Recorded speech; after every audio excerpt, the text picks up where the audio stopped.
É isso, gente. Então, obrigado mais uma vez aí de vocês terem topado estar aqui para a gente fazer esse debate que eu acho tão fundamental e que muitas vezes dentro da discussão do cinema ela é meio escanteada, mas é algo que muitos de nós, inclusive, viemos desse processo de formação e como eu percebo que às vezes a gente deixa de refletir, né, sobre essa interlocução de audiovisual e educação. Esse ciclo ele tem o apoio da Poieses, né? Especificamente a partir do Programa de Oficinas Culturais de Formação para o Interior da Secretaria de Cultura e Economia Criativa do Governo do Estado, com a produção da Caramuja, Pesquisa Memória Audiovisual, e foi idealizado por mim, Daniel Fagundes, em parceria com Guilherme Aderaldo, parceiro aí, pesquisador. Então, essa é a mesa 3, Audiovisual, Educação e Cultura no Brasil, Desafios Contemporâneos, que ela visa debater os desafios do nosso momento político e que questões ele impõe ao campo da educação, e como a educação audiovisual pode contribuir para o amadurecimento de nossa experiência democrática, como pensar equipamentos, técnicas e o lugar epistêmico que ocupam na formação dos alunos, né? Essa e outras reflexões a gente vai compartilhar aqui hoje com os nossos convidados, Rodrigo Souza e Souza e com Daiane Silva. Daiane Silva Santos é mestra em Educação pela Faculdade de Educação da Universidade Federal da Bahia, no qual desenvolveu pesquisas sobre a relação entre o cinema, cineclubismo e a escola, possui experiência na produção e na pesquisa do cinema e audiovisual, a exemplo dos documentários Diários de Classe, de Maria Carolina da Silva e Igor Souza, de 2016, Zumbi, O Levante da Memória, de Iris de Oliveira, e os curtas-metragens Cinco Fitas, de Heraldo de Deus, Arco do Tempo, de Juan Rodrigues, e Sonoplastia, de Marise Urbano. Foi produtora no Rebento Filmes, coordenadora pedagógica do projeto Lanterninha Cinema e Educação em Movimento e do projeto Diários de Classe, Cinema na Educação de Jovens e Adultos. Integra também o quadro da APAN, da Associação dos Profissionais do Audiovisual Negro, inspirada nas pesquisas e experiências vivenciadas ao longo desses 20 anos dentro do campo do cinema e da educação. Criou o projeto Contraplano, Diálogos de Pesquisa para professores e alunos de escolas públicas e da universidade, e atualmente é coordenadora de difusão e exibição da Sala Walter da Silveira, Dimas Funseb. Então, bem-vindo aí, Dai. Vamos agora para o nosso querido amigo Rodrigo Souza e Souza, que é técnico em edição de vídeo e gestão pública, estudou cinema em Cuba e trabalhou em diferentes produtoras, com TV, publicidade, curtas institucionais, longas e médias. Foi educador das oficinas Tela Brasil, da Fundação Casa, da Associação Casa do Zezinho e na Fundação Gol de Letra. Atualmente é professor de audiovisual na ETEC jornalista Roberto Marinho. Colaborou também aí com o Instituto Criar de Cinema e TV e Novas Mídias e uma série de outros projetos onde fez tutoria de diferentes curtas-metragens aí premiados no Brasil e no mundo. Então, vou ler para vocês aqui um pouco sobre o que é esse ciclo e o que, de modo geral, ele debate, né, para além dessa chave de hoje, que é a chave da educação. Então, o ciclo Vídeo Popular, Videoativismo e Outras Imagens Não Cordiais do Brasil Atual visa debater os conflitos em torno das formas de produzir narrativas visuais a respeito de eventos históricos, situações públicas e processos socioculturais diversos.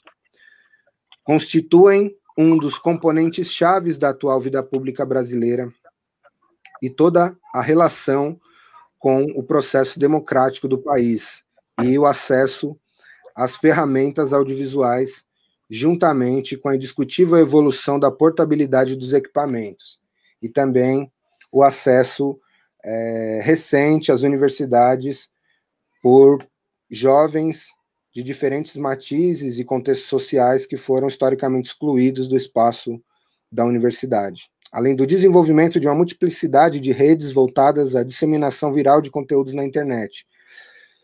Todo esse debate estimulou nos últimos anos um imenso contingente de pessoas a se converterem em produtores de imagens.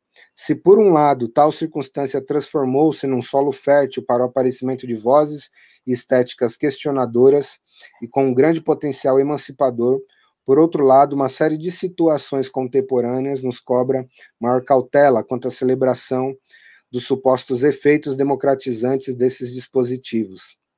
Fato é que aquilo que num passado recente costumávamos chamar de esfera pública mudou consideravelmente, dado que as redes digitais incentivaram um tipo de atuação que são decididas por meio do uso de aplicativos, como o WhatsApp. Presidentes governam utilizando chats ao vivo em canais no YouTube, núcleos audiovisuais surgem no seio de movimentos sociais, protestos são transmitidos ao vivo através de ferramentas de streaming. Diante desse novo quadro, a proposta desse ciclo de debates é aproximar pesquisadores, realizadores e ativistas com vistas a discutir os caminhos contemporâneos e ambivalentes percorridos por impressões populares no audiovisual. O evento ocorrerá hoje na sua última mesa, né? Mas teve 2 outras mesas anteriores, uma sobre audiovisual e questões étnico-raciais, a outra sobre a contribuição da academia no processo de pesquisas em audiovisual, e hoje essa mesa sobre audiovisual e educação. Dessa forma, eu passo a palavra aí para acrescentar qualquer uma questão que a gente já pontuou nessa abertura, e também para que faça a sua apresentação mais ampla, nossa querida amiga pesquisadora e produtora audiovisual, Daiane Silva. O tema do cinema e educação está ficando cada vez mais amplo, né? E quando a gente pensa na educação também, a gente vai pensando nesses diversos espaços, o espaço da educação básica, o espaço do ensino superior, o espaço dos projetos, o espaço das comunidades periféricas urbanas, das comunidades quilombolas, das comunidades indígenas. Então, quanto mais a gente vai falando, né, de educação, isso vai ganhando forma. Então, eu fui para as perguntas, né, fiz assim, diante de um tema tão amplo, que embora eu tenha já um certo tempo, né, fazendo pesquisa, e aí eu delimitei meu tempo, não só tomando a academia como esse marco, mas quando eu falo de 20 anos, é porque eu vim desse contexto de formação, né, do terceiro setor, né, eu sou da última turma da oficina de vídeo do Liceu de Artes e Ofícios da Bahia, que foi uma escola de arte de grande porte aqui de Salvador, e em 1998 a gente eu fui aluna da última turma, então eu sou do final dos anos 90, aí eu fico perturbando os meninos, né, dizendo assim, olha, vocês me respeitem, porque eu sou da geração Betacam. Então eu fui acompanhando desde a condição de que na época se chamava de menor aprendiz, né, todos esses marcos históricos no que diz respeito à relação do cinema, do audiovisual com a educação. Então eu agora estou tomando para mim o 1998 como início, né, do meu percurso e de como eu começo a pensar isso.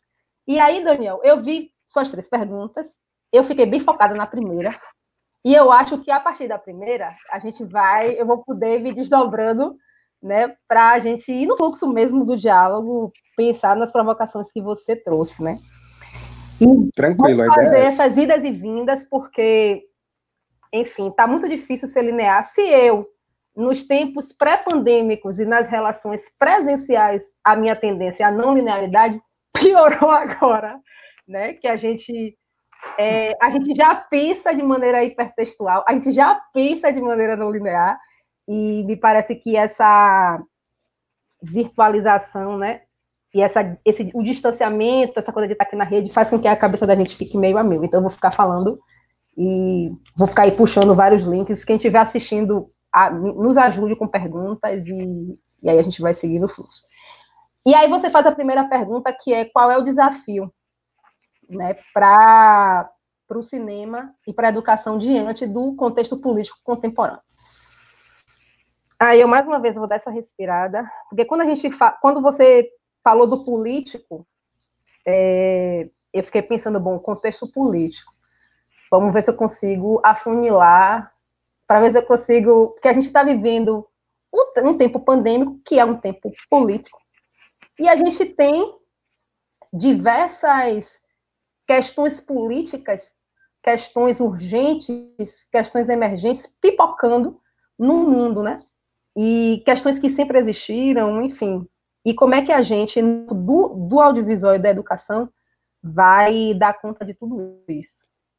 E aí, dar conta de tudo isso no campo do registro, dar conta de tudo isso no campo da disseminação, né, de conteúdos, dar conta de tudo isso no campo da produção de conteúdos, né? Tudo isso distantes, né? Confinado não, isolados, né? E tendo que pensar esses métodos.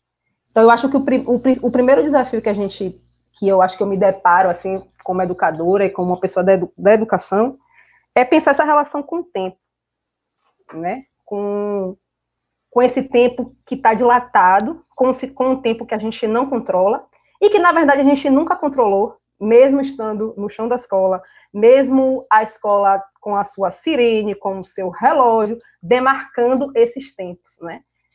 E me parece que as coisas não são tão novas assim. O que a gente está vivendo hoje são questões que já foram trazidas pelos teóricos, que foram trazidas pelos teóricos que estudou aqui na Bahia. Educação e Novas Tecnologias, professora Maria Helena Bonilla, professor Nelson Preto, professora Inês Carvalho, que me orientou. O próprio Pierre Levy, quando ele lança o livro Que é o Virtual, que fala que o virtual é real. O próprio Bauman, lá com o tempo líquido, com a modernidade líquida. Então, eu acho que o que a gente está vivendo, eu acho que a gente está, na verdade, no plano real, quase que obrigados a se confrontar com isso que a teoria falou, sabe? E que eu acho que não é colocar em prática, não se trata disso. Mas eu acho que é talvez tudo isso dito encarnado mesmo, sabe? No nosso corpo. A gente talvez esteja sentindo isso de uma forma cada vez mais potente, sabe? Essa desterritorialização, esse currículo rizomático, essa ideia de rizoma, né? Que Deleuze traz lá em Mil Platôs. Então, não sei se é tudo tão novo assim. Eu acho que a gente está sendo convocado inclusive, rememorar essas teorias, rememorar para a gente poder, a partir daí, no nosso lugar de educador, difundir os nossos métodos. Eu acho que não é nem, talvez, investigar métodos, investigar questões metodológicas, criar e difundir os métodos. Eu acho que, para mim, sinceramente, no campo da educação, me parece que é isso, assim. Eu coloquei aqui, ensaiar metodologias, ensaiar formas, pensar na questão da forma, né? Pensar na questão dos modos de fazer. Quais são os nossos modos de fazer agora? Que eu, professora, por exemplo, da educação básica, que tive uma formação pensada toda para o presencial, mesmo discutindo a necessidade do uso de ferramentas, de novas ferramentas na educação, a necessidade do uso da internet, a necessidade da exibição de filme. Mas tudo isso dentro de um espaço-tempo, que é, por exemplo, o espaço-tempo da escola. E agora eu me desloco da escola e sou obrigada, é quase isso, a tentar me relacionar com esse aluno, com essa aluna, de uma forma distante, né? E meio que nesse conflito mesmo, né? De tentar agora experimentar, acho que é isso, experimentar, ensaiar, sabe? Não cair no campo do desespero, não cair no campo do diagnóstico disso ou daquilo, mas como é que eu sou um educador investigador, né? Um educador que erra, um educador que experimenta, um educador que, inclusive, dialoga com essa juventude que está super, sabe, que usa muito bem, assim, as ferramentas tecnológicas, que consegue dialogar com isso que estão chamando de novo mundo, né? E aí eu acho que o desafio, um dos desafios, dentre tantos, é esse. Eu vim de Eu trabalhei na Oi Kabum durante 4 anos, na Cipó Comunicação Interativa, então fui aluna do professor Nelson Preto, então a educação em novas tecnologias, né, isso enquanto tema, eu sempre me interessei e sempre li, né, e agora a gente está tendo que pensar cada um no seu espaço, né, de como é que faz para lidar com isso, né, e a partir disso, e como eu lhe falei, investigar métodos, investigar formas de aprender, novas formas de aprender, investigar novas formas de ensinar e de lidar com essa espacialidade, né? Com essa nova temporalidade. Os jovens, no caso dos jovens, eles já estão nesse espaço virtual, né? Eles já estão nas redes sociais, eles já estão no WhatsApp, ou eles já estão no Instagram, eles já estão no Facebook.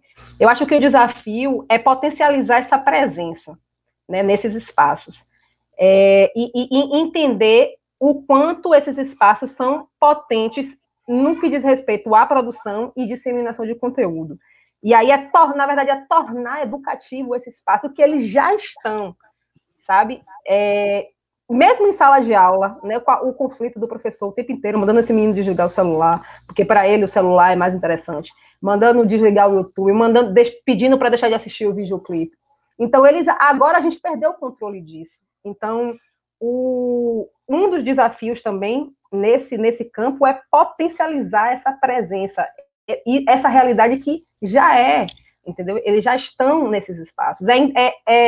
Eu acho que um desafio, por exemplo, para o campo da educação audiovisual eu me lembro que na minha época a gente aprendia, se falava muito de leitura fílmica, dessa alfabetização audiovisual, né, nesse decifrar dessa linguagem audiovisual, de decifrar o que é um corte, de decifrar o que é um plano, né, e de você aprender a fazer leitura, por exemplo, dos conteúdos que eram disseminados na TV. Hoje, a gente precisa convocar esses jovens e convocar, inclusive, os professores a decifrar as formas e os conteúdos que são disseminados nas redes, que em uma imagem, em um videozinho de 1 minuto, você consegue passar uma informação zona. E isso daí também essa educação para a leitura da imagem e a educação para a leitura da forma, sabe? Da forma, desse quadro aqui, ó, do que significa eu estar aparecendo com este cabelo, né? Neste plano, com esse fone, com esse brinco, sabe? Se aqui tivesse um símbolo nazista aqui atrás, entendeu? O que significa eu estar aqui com o plano aberto, com um símbolo nazista aqui atrás, ou qualquer coisa nessa linha? Então, eu acho que é o desafio de aprender a ler o sutil, porque foi pelo sutil, inclusive, que a gente está vivendo, né, o que a gente está vivendo hoje no governo, né, nessa informação que é o mínimo, mas que contém um grande significado. Então, me parece que também dos nossos desafios no campo da educação, audiovisual, é aprender a fazer a leitura da forma. Que forma é conteúdo, né? Forma formante, como o Maffesoli, né, traz esse conceito. E eu acho que cada vez mais a gente precisa aprender a fazer leitura de forma. Porque a informação, ela está... ela é sutil, ela está cada vez mais perigosa. Está cada vez mais perigosa. E aí, talvez, para os professores, né, também pensar que a gente não está em sala de aula, né? A gente está uma palestra de 1 hora. Talvez ela não faça muito sentido, mas um meme, discutir um meme faz muito sentido, sabe? Discutir um meme, discutir a produção de um meme racista, a produção de um meme gordofóbico, a produção de um meme que me violenta enquanto mulher negra nordestina, sabe? Então, eu acho que começar também a pensar, na verdade, é atualizar coisas que a gente discute desde os anos, não sei quanto, entendeu? Mas acho que é trazer para esses tempos, né? Atualizar tudo isso e trazer para esses tempos. Com certeza, Mana. Vou passar, então, a bola para o Rodrigão, para que ele acrescente aí alguma coisa nesse debate, ou então traga outras contribuições também, porque, como a Daiane já bem pontuou, esse tema sobre educação audiovisual é muito amplo, tem muitas esquinas, né? Mas acho que talvez uma coisa que linke a nós três aqui presentes nessa live é justamente esse processo, né? De termos sido também jovens oriundos desses processos formativos do terceiro setor e que hoje também exercem esse processo, né? De refletir sobre o que é produzir oficina. Tendo sido um jovem, talvez isso traga um outro olhar também para essa dimensão, né? O que você manda, Rodrigão?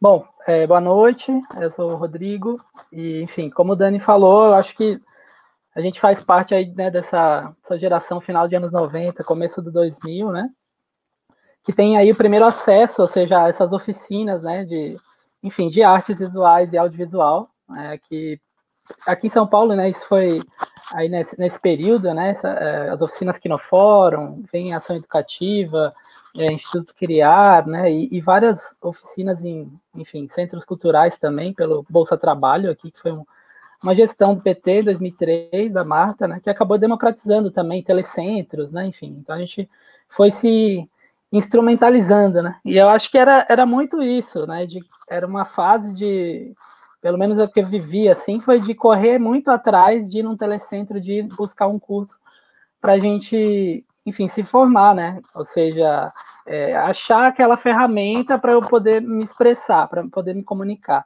Né? Então, eu comecei fazendo foto na lata, oficinas de pinhole, né? Foto analógica, assim, com papel e tal, e segui primeiro com esse projeto. Assim. Então, a minha demanda era como a gente vai digitalizar a foto, como que a gente vai, enfim, publicar isso, né? Como é que é ter um blog? Né? Imagina. E hoje você pega e cria uma conta, ou seja, né? Em qualquer plataforma, TikTok, né? Enfim. Mas na época era a gente tentando entender que seria a Web 2.0, o que seria comunicar isso que a gente aprendeu aqui, né? E que está, sei lá, tirando foto do nosso bairro, né? E vai levar para o mundo, assim. O que a gente quer transmitir? O que a gente quer passar? Aí tinha aquilo de ampliar a visão de mundo, né? Como assim? O que é isso? Né? Então e aí a gente começa a escrever os próprios projetos, a gente sai desse lugar de a gente é aluno, né? E de repente tem uma formaturazinha assim, e aí depois disso ou seja, você nem recebe mais bolsa, que você recebeu um dinheiro, né, para estudar, não sei o que, de repente acabou. Aí você não tem bolsa para estudar, você também não é mais aluno, e aí? E agora? Né? Então, acho que esse é um momento bem interessante, que aí você começa a achar aqueles pares, né, pessoas que topem aí, lutar com você, né, ou seja, se juntar num sonho que é coletivo para, enfim, engatinhar em alguma coisa, ou seja, né, em questão de produzir, né, de produção, assim, que a gente começa com foto e aí logo vai também para o vídeo, né, então são descobertas, né, eu costumo dizer também que são declarações, assim, né, mas eu acho que, assim, a forma, né, de transmissão, eu acho que dessa oficina e tal, que eu acho que a Dai começou respondendo justamente, né, tem essas 3 perguntinhas norteadoras e, enfim, que são provocadoras para a gente, né, que são disparadores, assim, que é, né, que desafio, né, nesse momento político, ou seja, naquela época ali, que era, né, recém entrando Lula, não sei o que e tal, mas quem foram esses nossos formadores, né, que lugar que, enfim, ou seja, quem eram os nossos professores, né? Qual o tamanho desse distanciamento que a gente tinha, né? Então tinha essa questão também, né? Ainda o professor era esse ser que estava lá na frente e daí tinha bastante conhecimento e tal, né? Que era muito próximo à educação formal, né? Que a gente estava ainda até tendo ainda na escola, né? E começou a fazer de repente, né, em um contraturno, num curso e se envolver com cultura, assim. E hoje a gente está, acho que, em outro lugar, né? Ou seja, a gente não está mais buscando como funciona a ferramenta, mas a gente está buscando mais, o que eu quero dizer com essa ferramenta, né? Eu costumo muito dizer isso, assim, porque, ou seja, né, os jovens agora, eles já nasceram com o computador. Eu aprendi a ligar o computador em 2004, gente. Quer dizer, sabe, assim, agora a gente fez um filme com a sobrinha nossa que tem 3 anos de idade e ela já fala numa linguagem toda youtuber. Ou seja, né, quer dizer, daqui a 2, 3 anos, ela vai estar publicando ela mesma os próprios conteúdos. Né? Minha outra sobrinha de 8 anos já está publicando os conteúdos dela em outra rede. Na semana passada eu fiquei assustado, porque ela sabe o nome de várias redes que você pode postar coisas e tal. Eu falei, cara, eu tô velho, eu tô desatualizado. Ou seja, mudou as coisas, né? Então, a gente está, assim, tecnologicamente, né, tem, claro, várias questões aí, né, enfim, né, de roubarem nossos dados e coisa e tal, né, que é uma loucura também esse geotag de tudo que existe. Então a gente está mapeado o tempo todo, então é uma desgraça também isso. Mas pensando por um outro lado, ou seja, é uma informação que ela tá, né, tem muita informação cortando para tudo quanto é lado, né? E aí acho que o grande desafio também é que dinâmica e que didática a gente estabelece, né, junto com o aluno, ou seja, que é agora, né, nesse período, né? E aí, enfim, aí para complicar, né, a gente tem a pandemia que tirou da gente uma lousa, tirou da gente um laboratório, uma câmera para você mostrar e a pessoa pegar na mão.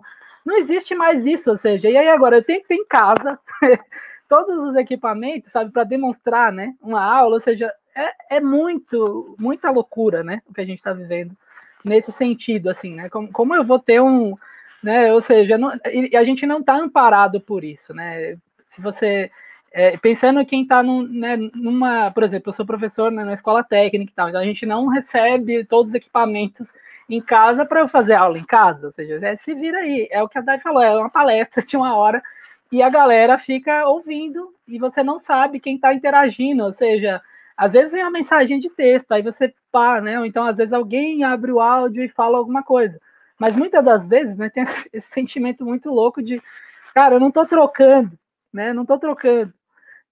Mas, enfim, e aí eu acho que estamos zerou de novo, num certo ponto, de tipo, tá, como é que a gente vai fazer agora, né?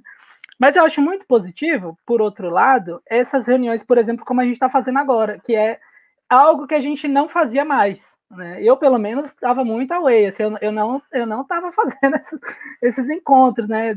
Enfim, agora as redes começaram a se rearticular, ou seja, a rede de cinema comunitário, né, latino-americano, enfim, começamos uns debates, e aí outras redes como essa de vídeo popular, enfim, todo mundo, tipo, parou para se olhar e falou, cara, o que está acontecendo, né? A gente precisa conversar, precisa falar sobre isso. Agora, mais recente, esse edital, né, de curta em casa, né, teve 2, né, um que foi, acho que patrocinado, acho que por 2 atores, né, e aí foi, acho que no Eixo Mais Rio, e agora um aqui em São Paulo, pelo Instituto Criar, né, com Paradiso, não sei o que, SPCine, que aí deram uma movimentada, ou seja, no sentido de pessoas fazerem filmes, né, mas que a gente questiona no sentido de, cara, né, ou seja, são editais que, enfim, tem vários problemas graves, assim, mas que nos fez refletir no sentido de, olha quanto a gente está fazendo, né? Ou seja, antes a gente tinha 40 coletivos, né, Dani, na rede do circuito exibidor do vídeo popular, em 2009, 2008, era uma rede com 40 coletivos, e hoje a gente tem 200 pessoas fazendo um filme em um único edital e mais 100 em outro, ou seja, eu fico muito feliz de contribuir no sentido de que, pô, conheço muita gente que está nos filmes e que foram alunos, né, e que a gente acabou sendo multiplicador, foi aluno ou foi parceiro, enfim, ou simplesmente passou na oficina, né, a pessoa tem todo um ciclo de formação, mas em uma oficina passou ali junto com a gente, enfim, tem de tudo, e esse colorido todo, né, nos leva a refletir de tipo, cara, como que legal, né, e como que estão fazendo também, né, então, eu acho que o mais importante agora, acho que o maior desafio seria uma articulação mesmo de entender como né, ou seja, como a galera está fazendo para repensar em novos modelos, assim, né, nesse modelo virtual, né, como acho que aproveitar disso para potencializar algo que estava meio dormindo, né, estava meio morno, não que a gente parou de fazer, nunca parei de fazer filme, acho que nenhum de vocês, né, né, a gente de orelhada vai ouvindo de um lá, outro aqui, né, independente do momento, assim, a gente sabe, pô, fulano tá produzindo aqui, fulano tá numa oficina lá, então a gente sabe que não parou, né, mas acho que o momento foi assim, tá todo mundo em casa agora, então, cara, o que você fez, sabe, vamos aí, sabe, como é que... Então, acho que o maior desafio é esse, assim, de entender o que foi produzido e como foi produzido nesses 10 anos aí, né, 10, 15, para pensar uma outra coisa, sabe, que eu também não sei o que é, assim, né, Então, e aí isso inclui, acho que de primeiro momento, né, acho que a curto prazo é o que fazer durante a pandemia, assim, né? Como agir e fazer eventos, né? No caso, a gente aqui com os festivais de Super 8 e 16, que é uma forma que a gente achou, né, de também morder um pouco, assim, democraticamente o cinema de várias maneiras também, né? Mas, tipo, como que a gente está se adaptando? Eu acho que é o primeiro, esse é a curto prazo, mas a médio prazo, né? Ou seja, quando a gente puder sair, ou seja, eu estou otimista no sentido de que, pô, agora eu consigo me conectar, por exemplo, com a Daiane, que eu só ouvia falar, né? Eu consigo me conectar com outras pessoas que surgiram em alguns, né, algumas redes, alguns debates, que eu estava assistindo live, enfim, pessoas que eu quero buscar e tal, né? Então, eu acho que a médio prazo, o que dá para fazer, assim, né? E a longo prazo, pô, eu acho que dá para ter uma rede bem forte mesmo, sem depender, né, de como a gente falou, dessas ONGs, né, e institutos que a gente acabou fazendo os cursos, né, as nossas primeiras formações foram nesses lugares, mas, sabe, assim, eu acho que a gente está em outro lugar agora, a gente tem um outro olhar sobre as coisas, porque a gente é oriundo da periferia, também sou baiano, vim para São Paulo com 10 anos, e aqui estou na periferia, ou seja, né, então é um olhar que é um outro olhar, né? E como que a gente vai construir isso, né? Eu acho que é o grande desafio, como ser dinâmico e didático, e eu acho que como juntar também essas novas linguagens mesmo, entender essa juventude que está vindo, e todos esses formatos, assim, né? De tipo, de ser uma grande troca. Tem gente fazendo coisa muito melhor do que eu fazia, sei lá, né? Com, sei lá, 5 anos de estudo em audiovisual ou filmes, tem gente fazendo isso em 2 anos, né? O que eu demorei 10 anos para construir, tem gente construindo em 5. E que ótimo, eu acho que é justamente aí que mora uma sociedade que vai evoluindo, uma sociedade que vai ficando interativa, né, nesse sentido, assim, e que aprende mais rápido. Então, eu sou educador porque eu acredito justamente que os meus alunos têm que se formar, né? Vão acabar se formando em menos tempo e vão replicar isso. Então, enfim, eu estou fritando já, desculpem. Mas é isso, assim, sabe? Tipo, a gente parar e ouvi-los, né? Também quem tá chegando agora, essas demandas todas e tacar fogo aí, né? Enfim, tentar entender. Eu tô muito assim, cara, tu tem que tentar entender o que tá acontecendo, né? Ainda tô nessa, assim, porque tá sendo bem difícil em termos de ferramenta, né? Agora de novo, né? Porque assim, aquilo no começo dos anos 2000 era isso, né? A ferramenta. Agora, de novo, a gente já sabe meio que ele faz com a ferramenta. Só que aí a gente foi imposto numa outra tecnologia, ou seja, a gente está, de novo, bateu num lugar de ferramenta. Só que, a gente já sabe o que quer dizer, na verdade. Então, é assim, como a gente vai transpor isso, né?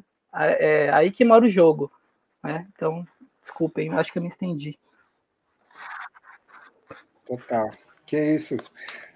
Certíssimo, Rô. Eu acho que é por aí, mano. E você falando isso me faz lembrar de algumas coisas, né? Dentre elas, uma fala que eu acho que ficou muito marcada, assim, para mim, em um seminário de educação que a gente organizou no Grajaú, sobre cultura popular e educação tal, onde o Saloma Salomão, que é um grande parceiro, ele falou uma frase que ficou ressoando na minha cabeça por muitos anos, né? Ele fala assim: a gente está aqui ainda que a gente tenha que entrar na escola às vezes e esbarrar em uma série de questões, né?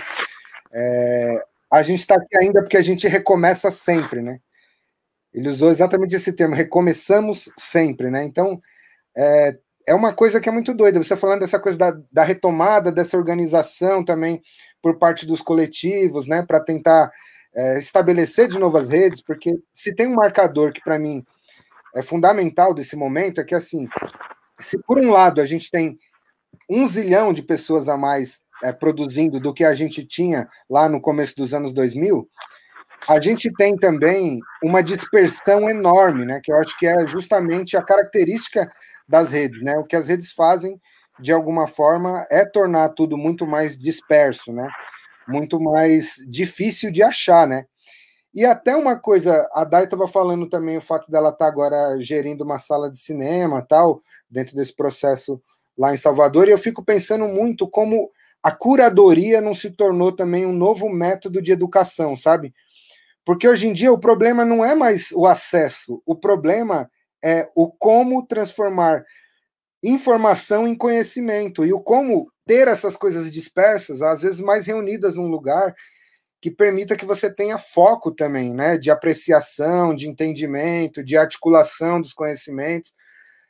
E eu acho que essa curadoria passa também por um processo que é pedagógico, né? Eu acho que quando nós que somos educadores também, quando a gente vai fazer uma aula, a primeira coisa que a gente pensa é em como fazer uma curadoria dos diferentes conhecimentos dentro de matemática para poder passar, seja no, vamos falar de teoria fotográfica, vamos falar de fotometria, não, vamos falar de produção, né, de tecnologia de produção, vamos pensar em iluminação, em som, cada uma dessas coisas tem um universo muito grande. O como fazer a curadoria, pensando em cada um dos públicos, para quem você quer falar, como você quer falar, me parece que tem sido um desafio enorme nesse contexto, né?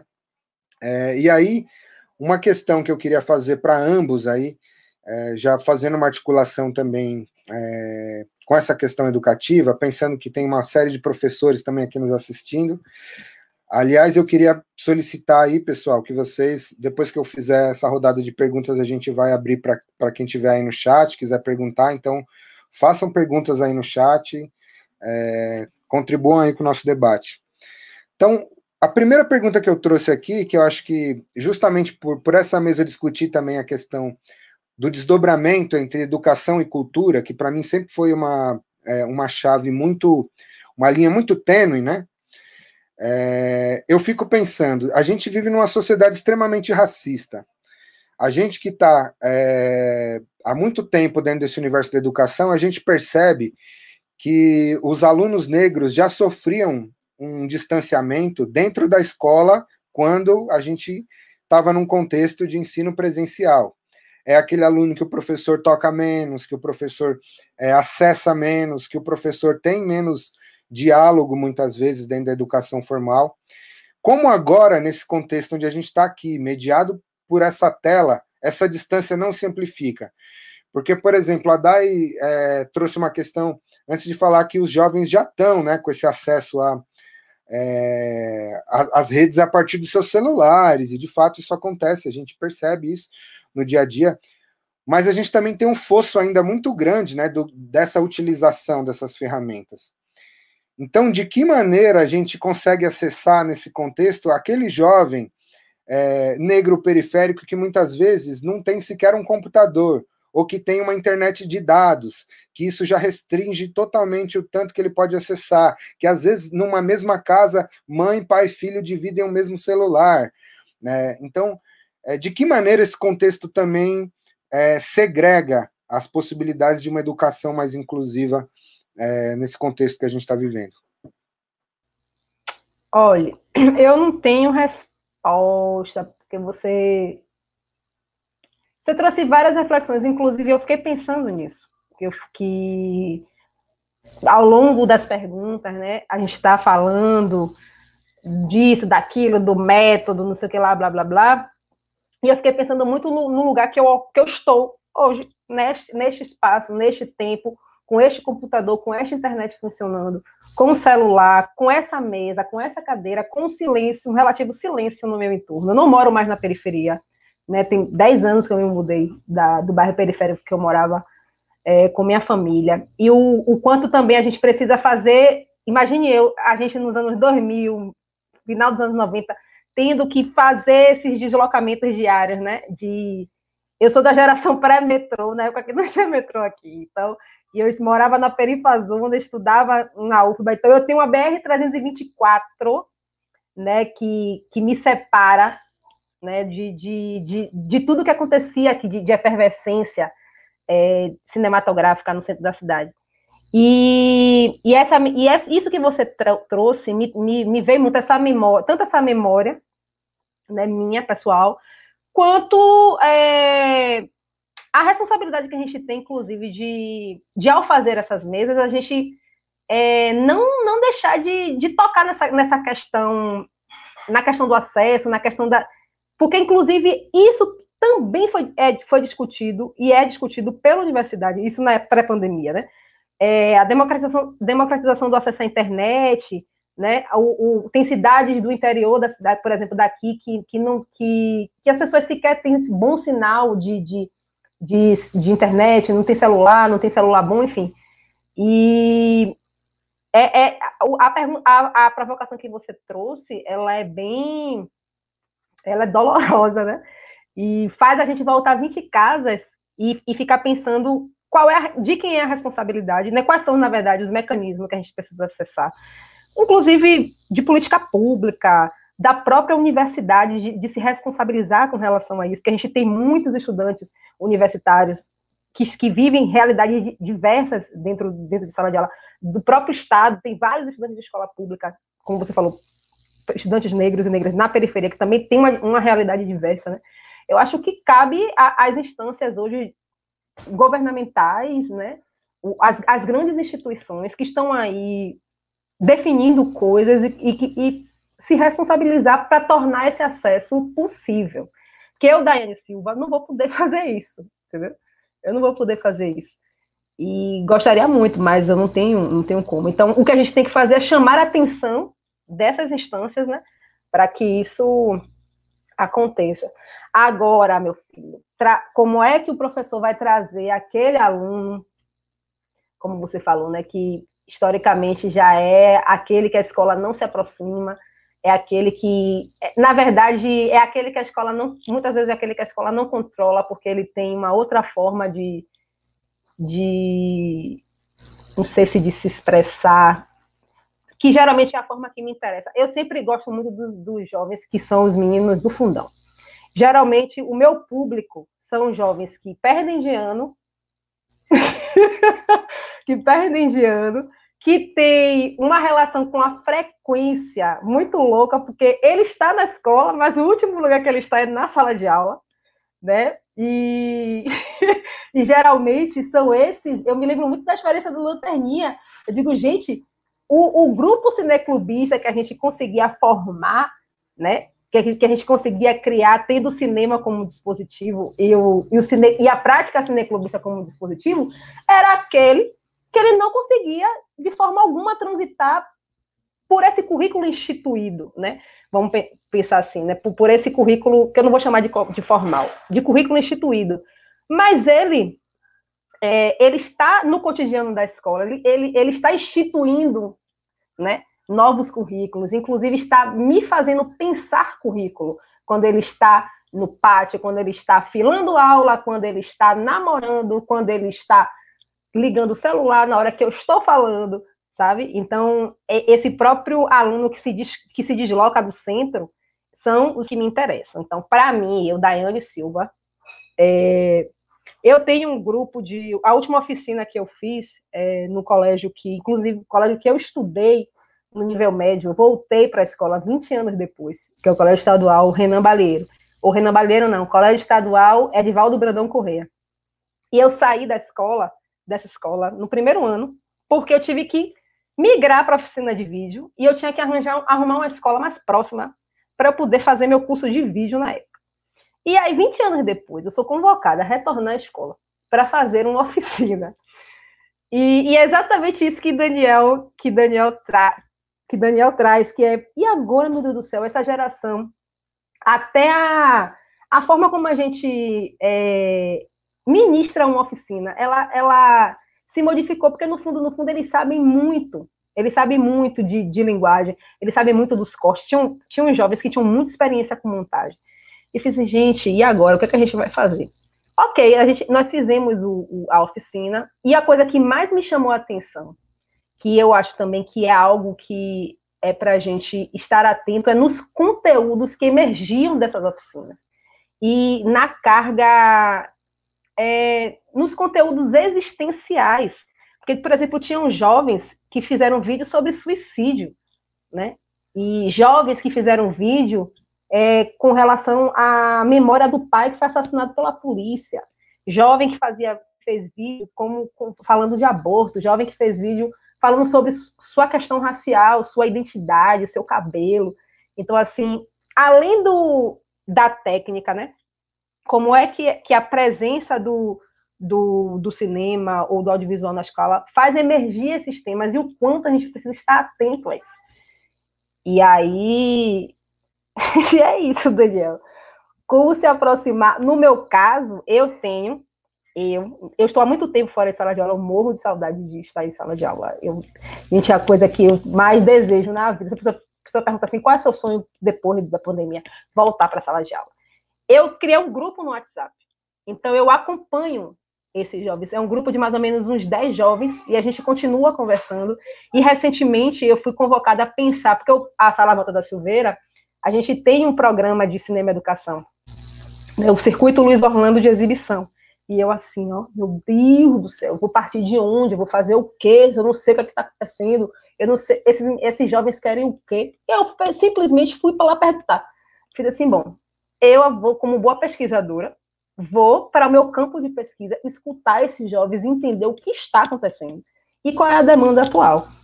E aí eles já me deram alguns relatos, de que, inclusive tudo isso que você está falando, assim, eles que têm tanto jovem que, eu tenho um celular massa aqui, eu tenho meu iPhone, eu tenho isso, tenho aquilo, mas tem jovens que não têm. Então a gente tem, de fato, essa diversidade de realidades, né? E parece que a gente vai ter que retomar cada vez mais acionar essa política pública para agora, obrigatoriamente, eles vão ter que ter acesso. Não tem escolha, você não tem ou isso ou aquilo, eles estão em casa, então eles vão ter que ter acesso. E muito bem, obrigada. Se vocês quiserem continuar cumprindo carga horária, se quiser continuar cumprindo o tal do ano letivo, né, tem que possibilitar que isso aconteça. Não sei se eu respondi, Daniel, Com porque você me deixou a cabeça frita. Não, mas não é para responder mesmo, não. É para a gente levantar questões, porque é isso, né? Se tem um lugar privilegiado para que a gente faça esse debate e fique aqui fritando juntamente, né? Tem até um nego velho aqui da família que costuma dizer que talvez a soma dos nossos sofrimentos torne menos dolorida a nossa dor, né?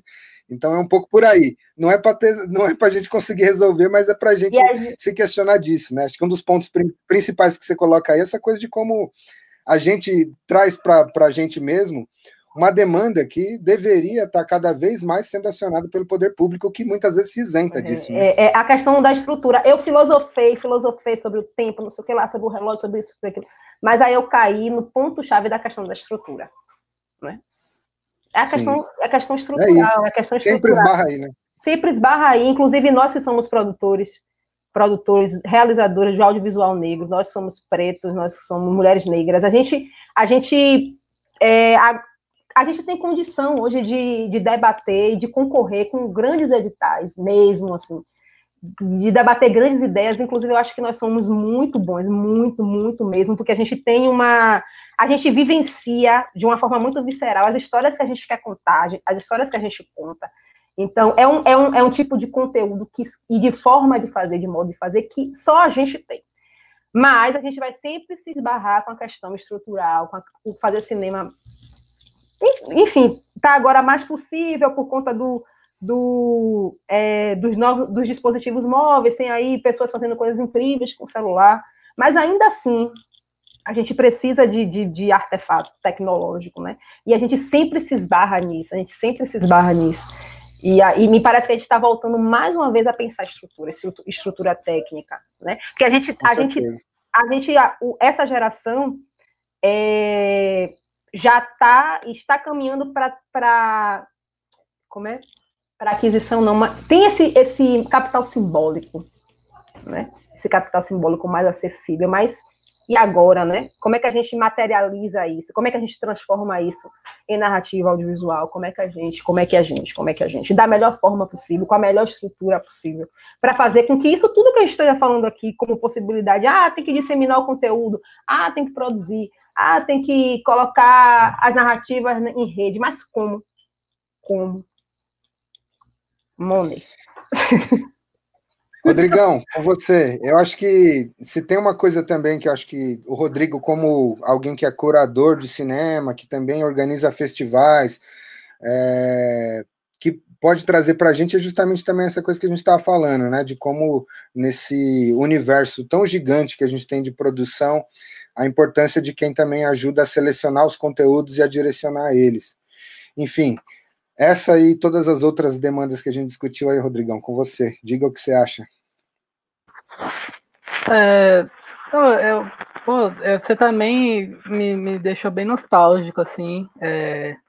Lembrei daquele Rodrigo que andava 10 quilômetros de bicicleta da Penha até o centro para fazer um curso, que era o único que tinha, do Instituto Pão de Açúcar, não sei o quê, que pegava o guia, né, de ruas e via onde tinha aberto os telecentros, porque um tinha curso de, sei lá, de GIMP, né, o outro tinha curso de HTML, aí você queria aprender um pouquinho de cada coisa, assim.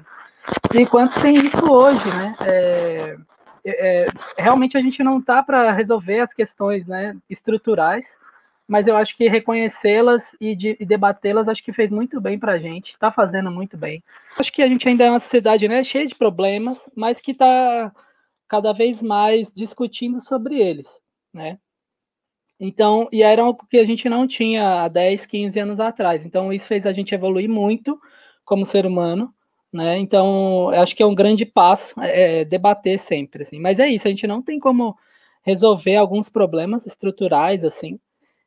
O que eu tenho feito, né, em aula, eu estou dando aula atualmente de audiovisual pela ETEC Roberto Marinho e de artes visuais, né, de fotografia para a ETEC de artes, ou seja, é uma escola, né, é um sistema, ou seja, mais público, né? Então acho que eu fico mais feliz nesse sentido. Eu estou nessa esfera pública, mas é isso, né? Tem essa coisa de sucateamento de muitas coisas. Então, enfim, tem várias lutas aí, né? O que eu tenho feito é disponibilizar, ou seja, a gente tem uma plataforma que é o Teams, que é Microsoft, que é parceiro do governo, nanana, mas eu acho que eu sempre falo para os alunos, pô, vocês podem me achar em qualquer canal aqui eu só não tenho TikTok, mas acho que o resto, assim, eu tenho. Então eu falei, onde vocês me acharem nas redes, vocês me escrevam, né? E na medida do possível a gente vai tentando equalizar, né? Responder. Eu sei que eu devo para um monte de aluno, eu acho que, porque fica um monte de mensagem também, chega a hora que você se perde. Né, às vezes me mandam um filme, vê aí e tal, e você, mano, eu perdi o time, assim. Isso super acontece, né, nessa sociedade nossa atual, assim, né? Mas eu acho que abrir vários, né, caminhos acho que é importante para ter um relacionamento, né, com o aluno, para fazer ele entender que, cara, celular, né, e carro, né, são coisas que a sociedade foi adquirindo, mas que são passivos pra cacete, né? Então, não é o conhecimento, essa sabedoria que você tem que buscar e que isso vai valer mais depois, né? Que é aquilo que pô, o conhecimento você carrega com você, né? Então, isso, assim, mas essa chavinha, né, também, a gente não conscientiza ninguém, né? Ou seja, a gente sensibiliza, acho que o nosso papel é sensibilizar. Todo mundo tem uma consciência, tem um corre já. Mas eu acho que o papel do educador, assim, é sensibilizar, né? Então, sensibilizar para a luta, sensibilizar para como ter acesso, sensibilizar para como multiplicar. Eu acho que o nosso papel é esse, assim, né? Infelizmente, o governo não tem cumprido, né, o papel dele e tal, mas eu acho que é isso. Eu sempre falo em aula que a revolução é a sala de aula, assim, eu gosto muito disso, dessa frase, assim, eu uso muito isso, eu acredito muito na sala de aula, no tete-a-tete, né? Agora, o tete-a-tete, a sala de aula não está existindo, né? Tá uma coisa estranha, mas ainda assim é um meio de comunicação que a gente tem. Né? Então, mas eu sempre digo que eu sou provocador, né? Assim, eu não sei mais que eles, né? Eu estou para provocá-los.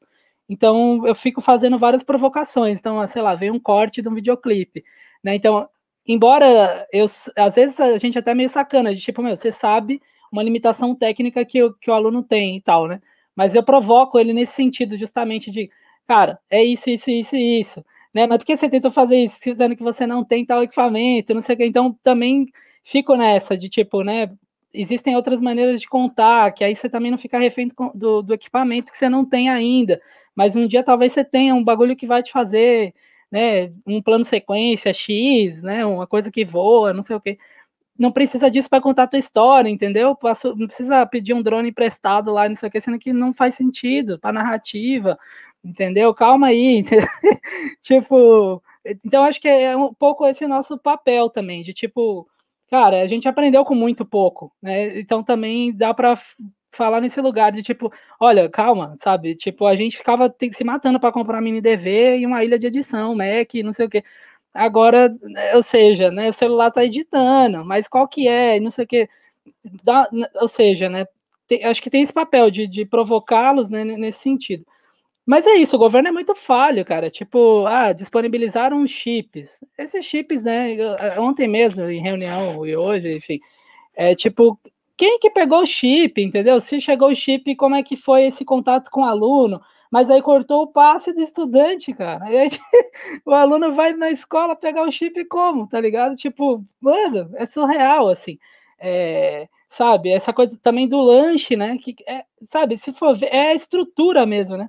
Que às vezes a pessoa não tem a comida em casa, os pais estão trabalhando, se matando, e não tem comida, porque não tem a escola para ir, para me alimentar, para pensar, e aí a cabeça fica em parafuso, né? Ou seja, tem muitas questões, assim, é um grande universo que dói bastante, né? Mas é isso, acho que compartilhar e tal é importante. O lance né, tem muita coisa que acho que foi marginalizada, né? É igual o funk, por exemplo, que, enfim, ou seja, todo mundo tava cantando tudo, tá ligado? E aí o que não podia cantar, né? Que o que os outros não cantavam, né? Ou seja, o funk abraçou e saiu cantando, entendeu? Saiu fazendo os proibidão, não sei o que. Então existe uma, né? E é muito louco isso, porque, ou seja, né? E aí é uma linguagem que vem, né? Toda, assim, o funk traz um outfit, traz uma linguagem de montagem, um hip hop montage, traz tanta coisa que, tipo, você fala, mano do céu, né? Se isso aqui for muito bem utilizado, dá um negócio muito bom, entendeu? Dá uma puta da mensagem, sabe? Cabulosa, assim. Então, tá atento mesmo, né? Se reciclar e tal. Tem um monte de preconceito que a gente também veio trazendo, né? Com a gente, mas que tem uma hora que a gente precisa olhar para trás e falar, mano, enfim, vamos aí, né? Eu acho que é possível, é um caminho de diálogo, tá ligado? É um caminho de acesso, né? Esses alunos do fundão que a Dai falou, né? Muito louco, porque eles eram artistas e esportistas, né? Ou seja, os melhores, tá ligado? Então, e aí, né? Assim, só que a escola nunca olhou para eles nesse lugar, entendeu? De que, pô, vocês são bons em alguma coisa. Não, vocês são ruins, entendeu? Vocês são bons em educação física. E aí tem a nota de educação física, tá ligado? E a de artes, quiçá. Mas, tipo, matemática, português, química, física, mano, esses demônios tudo, assim, tipo, cês, sabe, vocês não são preparados para a sociedade, né? Você vai ser o cara do, né, enfim, tem, né, respeito a todas as profissões, mas enfim, uma pessoa que vai ali e não vai sair desse ciclo de trabalhar no mercado do bairro, enfim, é foda, não tem, né, ou seja, mas eu acho que ser educador é olhar para esse cara também, sabe, assim, de tipo, quem que foi ele, né, quem que é o do fundão, sim, né, de estar atento. Eu acho que esse olhar, né, acho que ele é mais horizontal, acho que, né, a gente acaba agora tendo isso, né, acho que a gente não tá tentando não reproduzir justamente essa lógica da escola, né, a gente acho que tá já olhando para esse outro lugar, de tipo, meu, né, assim, outra forma de vivência de contar histórias, né? Então, não, mas ó, vale dizer que eu não sou purista, assim, gente. Não, veja bem, realmente teve todo esse fetiche da película, né? Mas acho que não era uma parada assim, de tipo, cara, quem tava no cinema, o que é cinema, né? Quando começou as escolas de vídeo tudo, aí falava, isso aí não é cinema. A branquitude de elite, né, falava isso aí não é cinema não, isso aí é vídeo. Cria uma amostra aí da galera, do vídeo só. Teve uns racha, entendeu? E teve sempre todo esse tempo essa parada, né? Mas aí, se você for ver, a gente, como vídeo, né, videastas e tal, não sei o que, a gente era o quê? A periferia do audiovisual. Aí, mas se você for ver esse cinema branco elite, ele é a periferia do cinema latino-americano e a periferia do cinema mundial, digamos assim, entendeu? Então também não vem com essa loucura. E aí veio esse fetiche do eletrônico, né? E todo mundo saiu abraçando, quem pegava a primeira rede e não sei o que e tal. Então, eu acho que eu filmo, né? Tô fazendo Super 8 e 16 hoje, né? Também, né? Mas, tipo, eu não abandonei. Eu acabei de fazer um filme para celular. Espero que ele entre em alguns festivais, inclusive. Ou que rode alguns circuitos, mas eu filmei só com o celular, entendeu? Então, mas eu achei importante, assim, eu comecei a estudar Super 8 e me encantei, né? E agora também o 16 e tudo, mas eu achei aquilo que seria muito político, no sentido de que, cara, os ricos saíram, eles largaram o analógico, na real é essa, e saíram se potencializando, não sei o que, com digital. Só que tá aí, que porra adianta você ter um 16K, 8K, porra K que for, ou seja, tipo, velho, e daí? Você vai pra onde com isso, sabe? Não tem grau nenhum, não tem... E aí a parada ficou parada, essa é real, assim, ninguém tava filmando mais, então eu falei, mano, vamos tomar de assalto isso, vamos aprender o que é Super 8, vamos aprender a revelar, vamos aprender... E foi um longo caminho, tá ligado? E agora quem tá fazendo é a gente, né? Então a gente tá revelando, sei lá, fashion filme, de grifezinha, não sei o quê, mas por que ninguém mais tá revelando? Eles fecharam todos os lábios, a gente saiu abrindo, entendeu?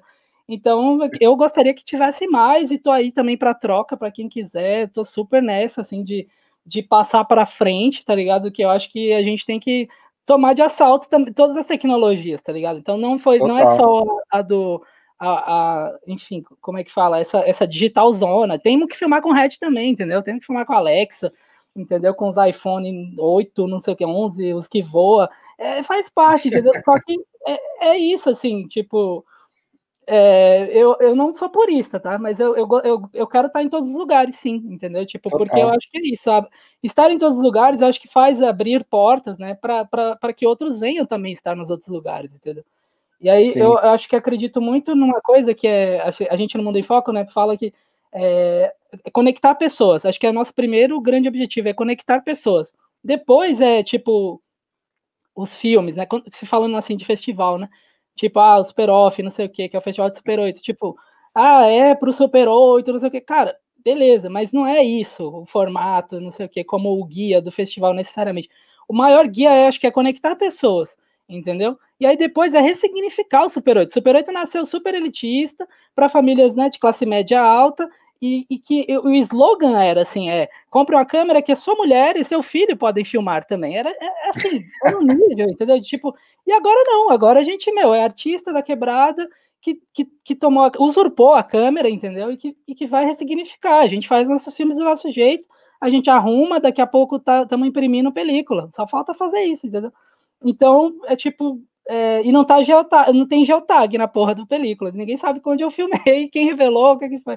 Mas, enfim, assim, são guerras, né? São lutas aí, como a de software livre, como várias outras, né? Eu acho que é só mais uma, não é nada especial, é só mais uma. Né, enfim, mas assim, não é tipo, viva o Super 8, não sei o quê, né? Eu acho que não é só isso, sabe? Eu acho que isso é o que a gente se usa para o tema, né? Para o tema que é conectar pessoas. E aí, quando você conecta pessoas, você acaba discutindo, né, sobre masculinidade, sobre feminismo, ou seja, a maioria das realizadoras, né, do Super 8, do Super Off, são mulheres, né? Assim, isso de todos os anos. Não teve nenhum ano, inclusive, que mais homens fizeram o filme. E eu fico muito feliz com isso, sabe? E tem inscritos trans, com filme também, indígenas também. Então, assim, é o nosso grande ato político fazer o festival, é um ato político, essas curadorias, né? Eu acho que é por aí, assim, conectar pessoas faz a gente para fazer o quê? Para discutir, né? Não ficar discutindo a técnica Super 8, entendeu? Então, eu acho que esse é só um pano de fundo, assim, mas eu posso fazer várias outras coisas para também conectar pessoas, não? E aí tem vários trabalhos de parceiros que fazem isso, assim. E aí a gente está organizando justamente agora, está criando uma nova amostra, porque justamente estava questionando isso, de tipo, a gente faz Super 8, faz 16, não sei o que e tal, mas a gente segue na lida dando aula em escolas, né, de audiovisual, que ainda também, não é todo mundo também que se interessa para Super 8, a gente não está para catequizar, para evangelizar ninguém de nenhum formato, longe de mim isso, mas a galera produz, e produz muito bem, né? Então aí a gente está fazendo uma amostra agora, vai lançar em breve, aí um mês, uma amostra que é só fotofilme, videocarta e videopoesia, né? Que é justamente isso, não interessa o formato que você filmou, não interessa o aparelho, o tempo, não é mostra competitiva, entendeu? E vai ser meio autogestionada. Então eu chamei gente de vários lugares, né? Então quem quiser vai fazer a curadoria na sua cidade e vai exibir, entendeu? Porque é isso, sabe? É tipo, vamos conectar essas pessoas. Tem muita coisa maravilhosa sendo feita com o celular agora, entendeu? Então, onde estão essas pessoas, né? E que elas se organizem, que não precise passar por uma curadoria tipo minha, não sei o que, nem dou conta, sabe? Então, a gente, não é? Tipo assim, a gente não dá conta de ver o filme tudo, sabe? O Super-Off hoje tá com 8 curadores. Tipo, eu falei, não, gente, chega, eu não aguento mais ver filme, isso aqui. Porque é isso, vamos ter mais olhares, sabe? Vamos ter mais olhares mesmo e discutir isso, e aí, porque reflete, né? Reflete. A gente, tipo, antes era os Playboy branco que invadia a quebrada filmando. E aí as nossas feridas que eles estavam expondo na tela, entendeu? Aí agora que quando a gente se instrumentaliza, que mostra a nossa ferida na tela, essa mesma elite branca fala, cara, eles só falam disso, né? Eles só falam disso, de negritude, né? De LGBT, né? Periférico, são as dores deles, né? Depois eles vão fazer outro filme. Sério, é isso, né? Assim, e curadores em geral, assim, de muitos, né, eventos aí antigos, pensavam assim, agora estão se ressignificando, né? Assim, eu acho, ou pelo menos estão travestidos de ressignificação, né? Mas que é bom também, que a gente vai mordendo pelas beiradas e tá dentro daqui a pouco também. Então, tá certo, né? Eu acho que é isso. Eu já me estendi já, mas eu acho que tem bastante gente aqui, já estão tudo doido aqui no bate-papo aqui para compartilhar com a gente algumas coisas. Boa. Mas antes eu queria só pontuar uma coisa também, mano. Eu acho que tem um lugar dessa questão do equipamento, mano, que é fundamental que a gente entenda de uma maneira que não seja ambígua, sabe? Ou que seja simplesmente olá ou cá, sabe? Porque o futuro, mano, para mim, cada vez mais me parece analógico, assim. A gente não vai ter a vida inteira possibilidade de ter bateria de lítio, tá ligado? A gente não vai poder ter. Vai chegar uma hora lá no futuro, eu espero que não, que a gente tome consciência e consiga trabalhar melhor isso, mas isso é atravessado por questões ambientais, isso é atravessado por um monte de questões, né, mano? Então, assim, manter esse padrão de produção digital em alto nível, com não sei o quê, vai chegar uma hora que vão começar a expropriar gente de terra para poder colocar esses grandes HDs gigantes aí que a Google já tem, né? Que vários caras, que é tipo o tamanho de um campo, né, mano? De futebol só de HD, para manter essa memória coletiva no ar, esses diferentes espaços de nuvem que a gente vai comprando, enfim. É uma discussão infernal, e assim, acho que no final o que fica, de fato, é isso que você estava falando, né, Rodrigão? Que talvez seja o grande desafio também dentro da educação audiovisual, aí especificamente, que é como a gente passar para a galera a importância da exploração e do uso e do domínio da linguagem, né? Não é o domínio necessariamente de um equipamento específico ou outro, né? Exatamente. É o domínio da linguagem, porque se você domina a linguagem audiovisual, você produz com celular, com uma película Super 8/16, ou com uma Red, ou com uma, enfim, com uma Sony 7S, tanto faz. A questão é de que maneira você usa o equipamento e não se deixa ser, de alguma forma, dominado por ele, né? Porque nesse contexto ainda, onde as empresas dominam e tem um baita cartel, né, mano, dentro desse universo da tecnologia digital, a gente nunca alcança, porque quando a gente começa a dominar uma câmera, já veio outra muito mais avançada e não sei o quê, e isso vai sempre aparecer, tá ligado? Eu acho que a grande sacada é em que medida a gente domina a linguagem para poder fazer outras coisas. E aí me lembrou uma situação muito específica, que eu fui fazer uma vez formação para uns professores numa escola no Capão Redondo, e aí eu lembro que a professora ficou meio puta assim comigo, uma delas, porque eu não passei para ela o software que ela esperava para ela conseguir colocar um tipo de lente específica no celular dela, que eu não passei para ela uma dezena de softwares que editam no celular.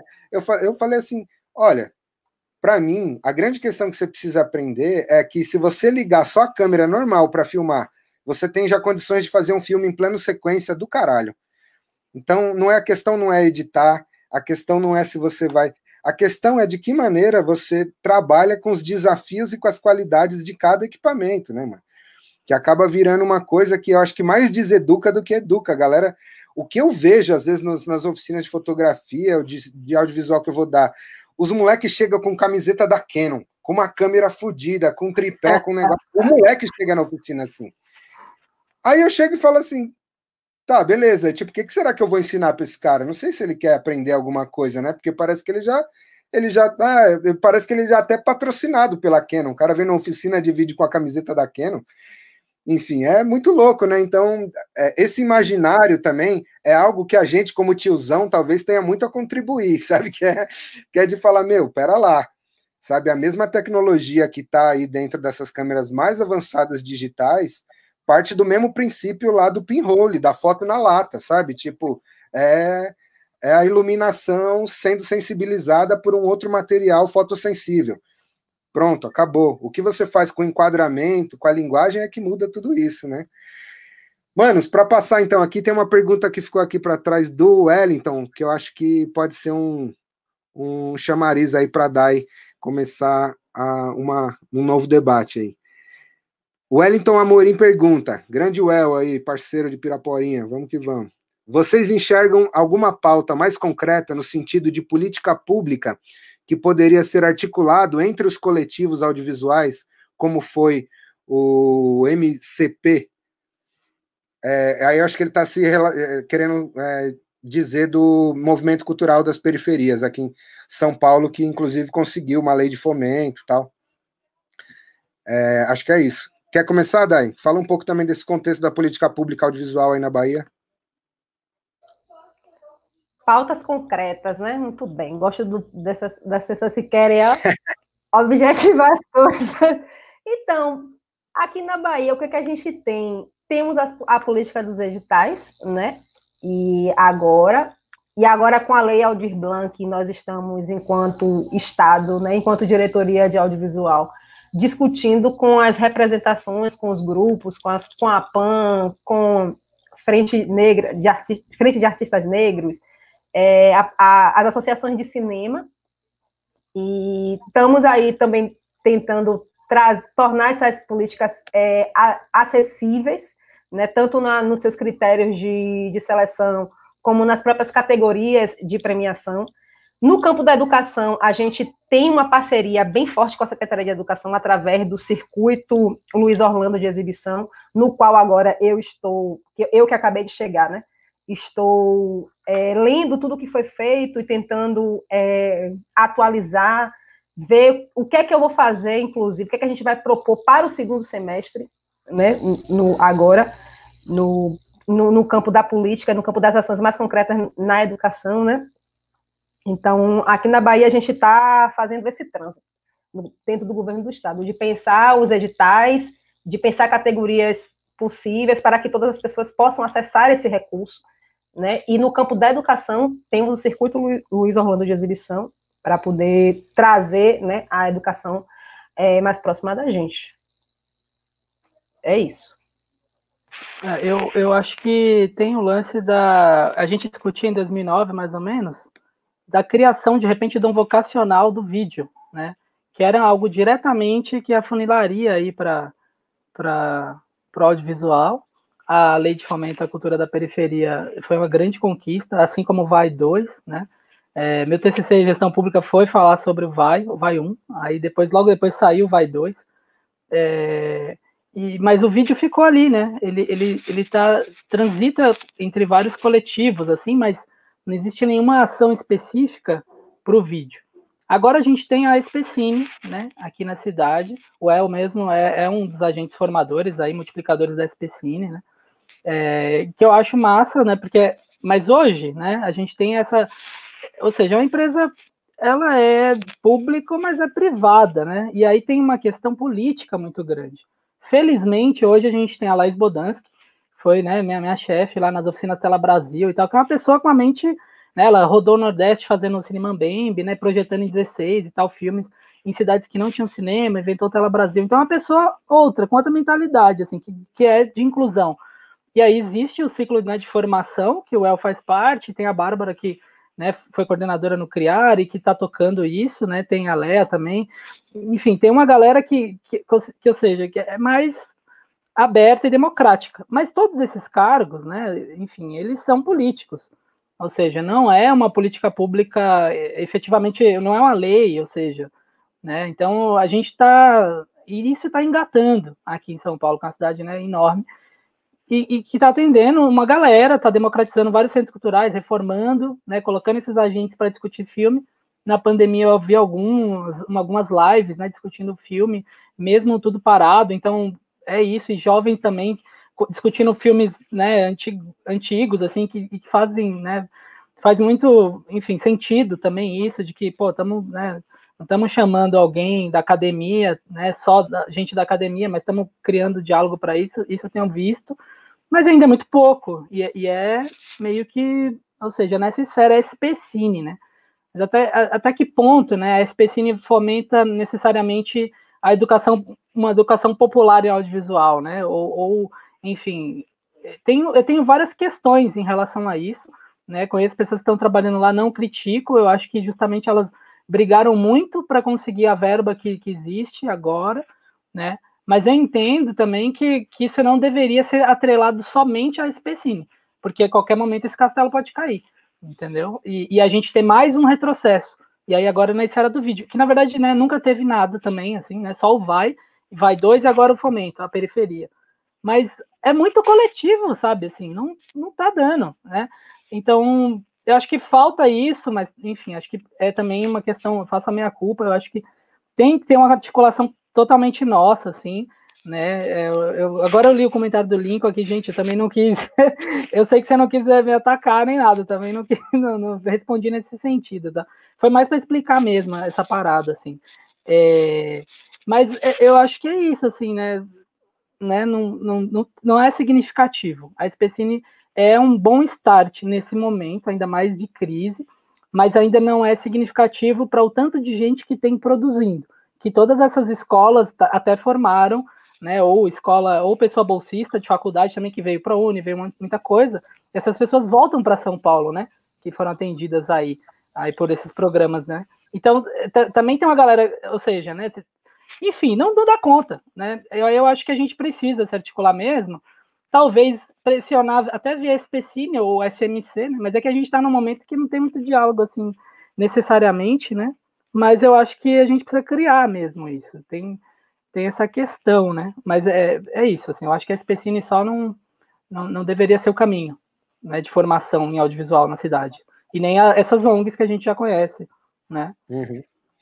Então, eu acho que tem uma esquina aí que eu queria dividir com vocês também, que eu acho que a gente perde, às vezes, também a memória das nossas lutas, né, mano? Quando eu olho para a Lei de Fomento à Periferia ou para o Vai 2, eu só consigo pensar em uma série de articulações e de debates e de coisas que o coletivo de vídeo popular, que tinha aqui em São Paulo, que era essa articulação que você estava bem relembrando aí no começo da sua fala, que tinha mais de 40 coletivos, assim, sabe, de São Paulo e do Brasil, assim, com uma série de atividades muito diversas, produzindo, questionando e, inclusive, pressionando a política pública, né? A gente, na época, conseguiu uma cadeira na SAV, né? No Comitê Consultivo da Secretaria do Audiovisual.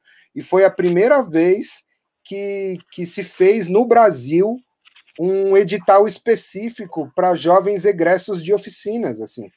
Então, assim, a gente fez essa pressão e essa pressão reverberou naquele momento. E aí a gente fala, por exemplo, da Lei de Fomento à Periferia, eu me lembro como se fosse hoje, e aí o Pedrinho do Cine Campinho talvez esteja ouvindo a gente aí, ele pode confirmar. O Pedrinho do Cine Campinho foi um dos responsáveis, talvez mais linha de frente, junto com uma série de pessoas de outras regiões de São Paulo, pela efetivação da Lei de Fomento. E o Pedrinho, ele trouxe toda essa bagagem do vídeo popular.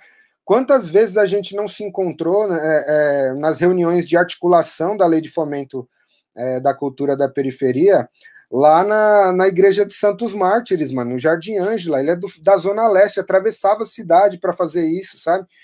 E tantas outras reuniões que a gente se encontrou, trazendo, inclusive, experiências como essa, porque uma das vezes, eu me lembro bem, que a gente chegou a pontuar a importância, lá em 2009, de se ter uma lei de fomento ao vídeo popular.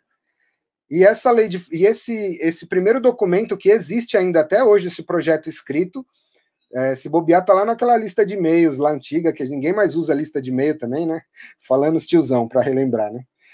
Mas tá lá também esse documento, que inclusive a galera usou como referência para poder construir o texto da Lei de Fomento à Cultura da Periferia. Então, mano, assim, não tá desconectado, sabe? O que eu vejo é um pouco isso que você falou mesmo, Rodrigo. Tem muito coletivo hoje em dia e tem muitas demandas específicas, né? Se naquela época a gente pensava uma lei de fomento ao vídeo popular, que era específico para a questão do audiovisual, produzido nas periferias ou pelos coletivos populares da cidade, a gente tem hoje grupos enormes de pessoas LGBTQIA+, se reivindicando um lugar de ter políticas públicas específicas, a gente tem coletivos indígenas, a gente tem coletivo de mulheres, então são muitas e muitas e muitas outras pautas que hoje em dia vieram à tona, né? A gente estava até conversando na live de ontem, e é uma coisa que ficou para mim muito clara, assim, muito o como a necessidade da gente pensar as pautas específicas geraram uma certa cisão nessa esquerda tradicional, sabe? A galera sempre, mesmo sendo de periferia ou não, mas sendo branca e tendo num lugar onde ela tem algum tipo de privilégio, ela não está disposta, às vezes, a abrir mão desses privilégios para que esses outros grupos venham à tona e fazer a sua fala, produzir o seu tipo de arte que é tão específico, né? Então eu vejo que... Pode escutar. Aqui na Bahia a gente teve isso de uma maneira muito forte, porque ano passado os editais vieram com indutores de raça e gênero. Olha. E aí, me parece que foi a primeira vez na história da gestão, né, da Secretaria de Cultura daqui do Governo do Estado, que os editais saem com indutores de raça e gênero. E aí, ao mesmo tempo que foi muito positivo, porque, por exemplo, se a gente for ver todos os projetos que foram selecionados, né, uma boa parte são de mulheres negras, uma boa parte de grupos de realizadores negros, de pessoas do interior do Estado. Então, Daniela Fernandes, que é a atual diretora da DIN, mas ela tem essa preocupação, né, de pulverizar, de democratizar o processo, mas foi uma briga muito grande de legitimar isso frente a esse grupo que você está colocando, que é a esquerda branca de 1900 e bolinha, entendeu? Porque me parece que quando mexe nessas questões que são questões profundas e que convoca, inclusive, essa esquerda branca a sair do lugar, né? A confusão aumenta de um nível, assim, que é absurdo, sabe? De fato, é muito complicado. Por isso mesmo que eu acho que também a SP Cine, Rodrigão, é um lugar que a gente tem que estar nesse lugar de atenção mesmo também, porque se por um lado ela tem hoje em dia, graças a inclusive a disputa, né, de parceiros nossos que já foram do vídeo popular, lá como o Guilherme César e outras pessoas que já tiveram lá próxima nessa luta, ainda é uma política institucional que é de cima para baixo, né, mano? A galera muito pouco se dispõe a ir dialogar com os coletivos, mano. Eu lembro quando saiu a coisa, aqui também um lugar importante dessa educação audiovisual é a questão da formação de público, né? Que foi uma pauta que a gente levantou há 200 anos e que os cineclubes são uma ferramenta importantíssima. E aí aqui saiu aquele esquema das salas dos céus, né? As salas populares da SP Cine, e eles não foram conversar com a gente. Quando a gente conseguiu, depois de muita pressão, e conversar com eles, porque a Folha fez uma matéria que eu escangalhei, a galera fica puta, não sei o quê, aí foram chamar a gente para uma reunião. Mas aí a gente chega na reunião e descobre que os caras já têm o jogo tudo preparado, tá ligado? É tipo assim, eu não vou ouvir você falar que é importante que o Cine Escadão receba um apoio, tá ligado? Eu não vou ouvir você dizer que tem uma casa de cultura lá na Emboimirim que só tem as paredes, mas nunca recebeu um projetor, nunca tem não tem as cadeiras para as pessoas sentarem, sabe? Então, ainda que você fale de equipamentos da prefeitura, de lugares onde a prefeitura poderia incidir com esse recurso, eles vão lá para fomentar os mesmos grupos, tá ligado? Eles foram trocar o projetor que já era top de linha do Centro Cultural Vergueiro. Eles foram trocar os projetores e as caixas de som do CELS, que ainda que não sejam dos melhores de fato, para o que a gente já fazia na rua de maneira tão mambembe, já era algo muito bom. E ao invés de ampliar e fortalecer o que já vinha acontecendo nos coletivos, é uma verba que, no final das contas, vai para fortalecer espaços que dependem pouco ou que não dependem nada dessa grana e dessa estrutura, né? Uhum. Eu estava em alguma dessas reuniões, né? Que aí, tipo, tinha que ser no céu, ou seja, nos lugares que eles construíram, né? Mas aí a gente foi mapeando, né? O céu mais próximo era aqui na leste, era o Quinta do Sol, que é ali na Vila Assis, sendo que o Mundo em Foco, na época, a gente estava atuando o quê? No Hermelino Matarazzo, lá na Vila Santo Inês, fazendo, ou seja, levando o projetor nas costas, né? A gente fez uma tela de 4 metros, não sei o que, caixa de som, tinha que carregar. E aí a gente falou, tá, e essas nossas ações que a gente já faz, não vão... Não, mas essa é a primeira fase, né? O circuito tá chegando. Depois a gente vai fortalecer aí os coletivos, tipo, depois, mas ajuda a gente aqui a lotar uma sala do céu, né, organizar as sessões aqui, né? Aí criaram um edital, né, de ocupação dessas salas, mas que a gente não conseguia acessar. Você clicava e tentava montar a programação para receber um troco e ter um bate-papo depois do filme, você não conseguia acabar de finalizar, dava pau, era horrível, entendeu? Então é isso, assim, sei lá, né, por isso que eu tenho esse pé atrás aí, justamente é isso, assim, não vou ser redundante, acho que eles fizeram uma estrutura e aí chamaram a gente para conversar, porque o Salve Doutor fez barulho, porque a matéria, né, que você fez barulho, tinha uma outra galera também fazendo né, Cineclube, acho que na Norte também, Fabicine também sempre rodando, então aí chamaram a gente para conversar, entendeu? Mas é isso, a gente já estava, né, enfim, já não estava nem acessando muito edital, inclusive, né? Muitos coletivos pararam. Dos 40, se 30 foram de São Paulo, quantos estavam, né? Pois tinham 6 ali. Isso. E quem somos nós para representar também todo mundo? Ou seja, é meio, né, assim, muito louco, né? Uma coisa que eu queria pôr na roda para a Dai também trazer um pouco de como é o panorama aí na Bahia, Dai, é essa questão da Lei 13.006, né? Que é da obrigatoriedade de exibição de cinema nacional nas escolas. Tem uma coisa que eu acho muito doida, que eu acho que esbarra nisso também, é que, assim como fazem, às vezes, salas que dão esse nome de salas populares e não colocam a nossa produção também, eu vejo que essa Lei 3.006 ela também serviu para a galera, mais uma vez, fortalecer a Globo Filmes, tá ligado? E não para trazer justamente a produção que vem da PAN, que vem dos diferentes coletivos e produtoras independentes no Brasil.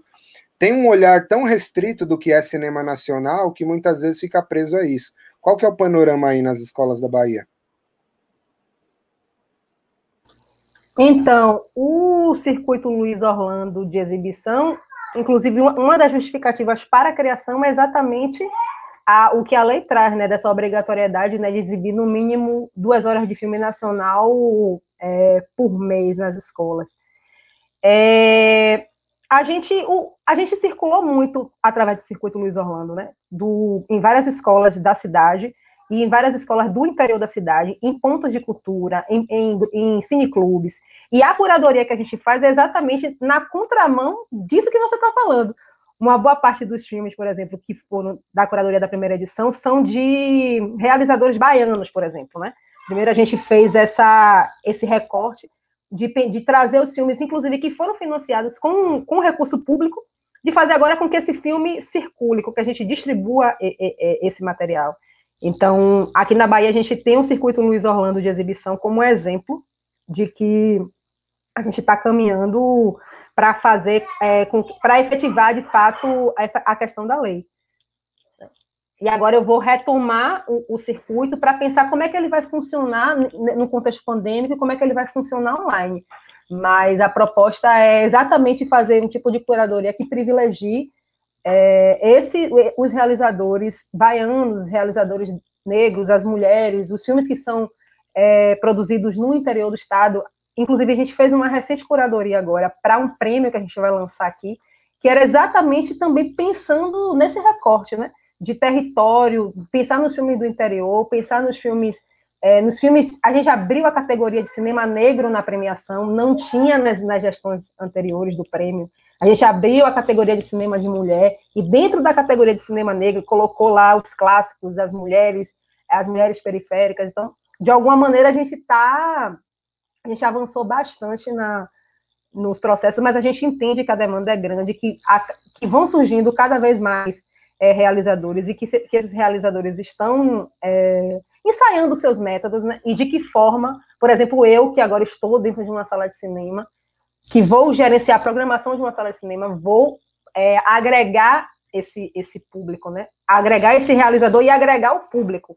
Porque o bagulho é tão complexo que, além da curadoria, além dos recortes, além de tudo, a minha grande preocupação agora é fazer com que as pessoas cheguem lá. Eu quero 3 ônibus, no mínimo. Porque isso é uma coisa que ninguém fala. Isso é uma coisa que ninguém fala. Gente, eu trabalho com formação de plateia há 1000 anos. E um dos grandes... Além da curadoria, além de fazer com que o jovem tenha acesso, além de fazer com que o jovem saia da periferia para conhecer uma sala de cinema, que é a única sala de cinema pública em funcionamento aqui na cidade, precisa saber como é que eles vão chegar lá. Porque, às vezes, a escola não tem ônibus. E não é demanda da escola providenciar isso. É demanda minha, que estou pensando, junto à equipe da Dimas, criar formas de ele chegar lá. Aí eu fiz assim, eu dei uma entrevista recentemente, eu fiz, Dani, esqueci de finalizar minha entrevista dizendo o seguinte: eu preciso de 3 ônibus. Um para a região do subúrbio ferroviário, um para a região de Cajazeiras, um para a região do Cabula, que aí eu vou montando meu quebra-cabeça, e fora um para a região da periferia do centro, que eu estou no centro, mas existem os bairros próximos, Egevalha de Brotas, Federação. Tipo assim, agendar, coisa muito prática, né, que o povo da produção fica pensando nas coisas práticas. Agendar, levar meninos para a escola, para o cinema. E aí, paralelo às escolhas, a escolha política dos filmes, né? Porque a gente que está nesse campo, a gente precisa pensar no que a gente vai exibir enquanto conteúdo, quem é que é o criador desse conteúdo, né? Quem é esse realizador que está produzindo isso, em quais condições ele produziu, porque, inclusive, acoplar tudo isso nas discussões, né? Discutir forma, discutir conteúdo, discutir método, já não é mais o tema do filme que interessa, é o conjunto da obra, então a coisa fica cada vez mais complexa. E criar formas dos jovens chegarem lá. Para mim, para facilitar a minha vida, é um ônibus às 8 horas na porta da escola, colocando o menino às 11, porque ele vai voltar para casa. Simples assim, entendeu? Tá certíssimo. Eu acho foda isso. Se você estar nesse lugar, assim, eu acho que é importantíssimo, assim, como, eu fico bem feliz, assim, né, Bahia tá aí com, né, toda vermelha, fico muito feliz de ver isso. Em janeiro eu passei aí na casa do Anderson, em Salvador, que é um grande amigo meu. O Anderson é um articulador também, né? O Anderson Araújo. E, enfim, eu fiquei feliz com várias notícias, assim, você tá me dando mais uma, né? Eu sou de Itabuna, do sul da Bahia, né? E a primeira vez que eu fui no cinema foi na escola, né? Um busão parou, levou a gente para ver um filme dos Trapalhões, né? Porra, foi isso, cara, que eu fiquei maravilhado com aquilo. E hoje a gente tem filmes que são das periferias, né? E aí, depois de muitos anos, a gente descobriu isso, né? Que quando você projeta a foto de um menino, né? Que fez a oficina, uma foto de making-off e vê no filme, sei lá. Na tela, é um negócio, assim, que, sabe? Não tem o que pague isso, assim. Então, eu acho foda, assim, eu acho muito, muito legal mesmo. Para a gente ver como a questão da representatividade importa, né? E cada vez mais importa, né? Esses exercícios que a gente viu ao longo da vida. Uma das coisas que eu lembro muito e que tem um histórico, tem um dado legal nessa coisa da galera ir de ônibus, enfim, para o cinema, que eu acho que tem essas duas coisas, né? Tanto é importante que a gente disponibilize esse ônibus para a galera chegar, como a gente para chegar no centro, nas salas do centro, como a gente faça também o cinema chegar na própria periferia, né? Um exercício que a gente fez na época do NCA foi fazer o Festival do Cinema de Várzea, né? Que o Rodrigão acho que até teve presente em alguma das sessões, que era pegar o campinho de futebol de Várzea e transformar numa sala de cinema ali espontânea. Mas mais do que isso, o que era legal é que a gente usava toda a metodologia, a pedagogia do futebol atrelada à exibição dos filmes, né? Então, por exemplo, os filmes, eles tinham uma grade igual uma grade de campeonato de futebol, e aí as pessoas na exibição votavam em cada um dos filmes que elas queriam assistir, e aí assistindo o filme que ganhou daquela sessão do dia, ele ia para uma final, aí nessa final outros filmes de outras sessões. Eu lembro disso, eu lembro desse chaveamento. E o que era mais legal, a gente pensou também nessa dinâmica dos dias que tinham empate. Então, tipo, 2 filmes empataram. Aí a gente pegava uma pessoa representante de um filme e uma pessoa representante de outro. Ia bater pênalti no meio da sessão. Isso daí, olha, é uma genialidade, porque assim, ó, eu fico pensando, eu adoro o público. Às vezes eu vou para show, eu não quero nem saber quem é que está cantando, eu quero ir porque eu quero ver as pessoas. É lógico. Tipo assim, eu moro do lado de um estádio de futebol. Eu gosto de ver não só a folia para entrar no estádio, como assistir jogo, mesmo que eu não esteja torcendo por ninguém, porque eu me interesso muito. O que é que me mobiliza a ir para ver o jogo? E o que é que me mobiliza a ver o show, por exemplo, né? E como é que a gente pode trazer para nossas discussões hoje sobre mobilização de público e formação de público essas metodologias de outras linguagens, inclusive das artes cênicas, da música? Eu sei que são linguagens distintas e que mobilizam memórias, sabe? Eu tenho histórias engraçadíssimas que eu não vou falar aqui. De ir sozinha, sabe? Eu vou sozinha pro carnaval, só para ver as pessoas. Vai entender que prazer é esse, né? Que prazer é esse? A coisa da cultura do encontro, né? Tão nosso. Exatamente. Um dado específico também do Festival de Cinema de Várzea que era legal é que, assim, como tinha essa coisa da votação no dia, a galera se organizava para ir em bando, né? Então, tipo assim, eu sou o diretor do meu filme, eu vou levar a minha quebrada inteira. Teve um dia que a galera, um dos filmes, era até o Pizza na Quebrada, até de um ex-aluno meu que infelizmente faleceu recentemente. Ele levou com a galera dele do Capão um ônibus, mano, pro Grajaú, com a família, para votar no filme dele. O filme dele ganhou. Lógico. Eu lembro do Pedrinho, né, que fazia isso também. Não, desculpa. O pessoal do Cine Campinho, que tem essa história já há muito tempo. Eles tinham uma tela, daí era uma tela monocromática, uma cor só, entendeu? Mas a galera ia ver o filme, e aí, Cine Campinho, não quer vestir a camisa do Cine Campinho? Pega a camisa lá da sua casa. Muito bom. E aí ele printava na hora, fazia silk screen na hora, na camisa, a serigrafia, assim, e o moleque saía vestido com o Cine Campinho. Disso, né? É isso. Eu acho que é uma forma da gente desacralizar. Eu acho que o cinema ainda está num lugar muito sacralizado. Sim. E talvez a gente não consiga ainda lotar de uma forma espontânea essas salas de cinema ou cineclube, porque a gente precisa criar a estratégia do espectador, do nosso espectador, se sentir pertencente. Por que eu torço pelo Bahia ou pelo Vitória? Porque eu me sinto pertencente, entendeu? Eu torço, eu quero que... Então, como é que a gente faz para gerar, eu acho que uma memória, uma identificação... Eu acho que a gente já avançou bastante, mas agora a gente vai criar memória, criar identificação e criar o desejo de eu sair de Cajazeiras, pegar meu buzu e ir pro cinema ver o filme de Daniel. Ou ver o filme de Rodrigo, porque eu sei quem é Daniel, porque eu acompanho o Daniel, porque eu torço pro Daniel, entendeu? Então, porque ele tá no TikTok. Porque ele tá no TikTok. Porque a gente é velho, mas a gente vai pro TikTok. Eu acho que o cinema precisa se desacralizar. Desacralizar. Quando a gente começar... Aí a gente vai trazer as pessoas que a gente quer mais para perto ainda, entendeu? Dani trouxe uma coisa que agora eu estou com isso na cabeça. Eu não sei se o El está até aí ainda, mas o El acabou de acessar, né, o Fomenta a Periferia e vai articular um puta festival, né, de cinema comunitário e LGBTQ na Quebrada de São Paulo. Eu acho isso que vai ser um grande marco, algo que nunca existiu. Mas acho que para além, né, disso... E eu acho... Agora tá o negócio do drive-in, né? Vai ter o drive-in. O Paradiso vai ter o drive-in Paradiso. enfim, que é no centro, não sei o quê. Cara, quando você falou do Cine, do Cine Várzea, né, do festival, e a gente, né, lembrou essas histórias, eu acho que os campos de futebol, velho, podem ser um grande cine, né, aí respeitando essas normas todas, né, esse mundo muito louco, enquanto não tem vacina, assim, né, de, sei lá, faz um drive-in nas várzeas.